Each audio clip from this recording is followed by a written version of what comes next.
Welcome to this week's Gobbler Watch update. I just got back in the office. I've been in Tennessee and Missouri in the last 9 days turkey hunting, and I got a chance to hop on our Gobbler Watch page here and check out some of the updates and the reports on what the birds are doing in different parts of the country. As far as the Midwest region goes, in places like Tennessee, Kentucky, Illinois, Missouri, it's still early in the year for these turkeys. It's the very first part of their breeding season, so there's a ton of hens out there that are available to breed. And that means that the toms are not moving very far throughout the course of the day. And I definitely saw that in Tennessee and Missouri in these past few hunts here last week. And I'm seeing the same thing here on the Gobbler Watch.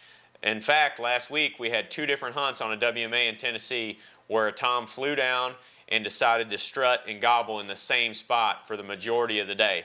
These birds are either flying down, they're heading straight to their favorite strut zone, or they're getting with hens and they're staying with them throughout the entire course of the day and not moving very far. On one hunt, we killed a gobbler and he was only about 300 yards at 3 in the afternoon from where he roosted at. So that's just something to take into account whenever you're hunting turkeys during the early part of the breeding season like this. If he shuts up gobbling after he flies down, don't go in there and booger that turkey. Chances are he's still right there or not very far from the last position that you heard him. He's just got hens with him, or he's just being quiet and strutting, trying to bring hens to his location. Do a lot of scouting and don't give up on these turkeys. Be very patient with them because they're not moving very far. The latter is going to happen later on in the season when those hens start going to nest. They start sort of filtering out away from the main flock to find those nest locations, and the gobblers will do the same thing. They'll travel much further throughout the course of a day, so you should do the same. Running and gunning will tend to work better that time of the year, but right now, for those of you that are going to be hunting early openers like Missouri, Iowa, Illinois, Kentucky,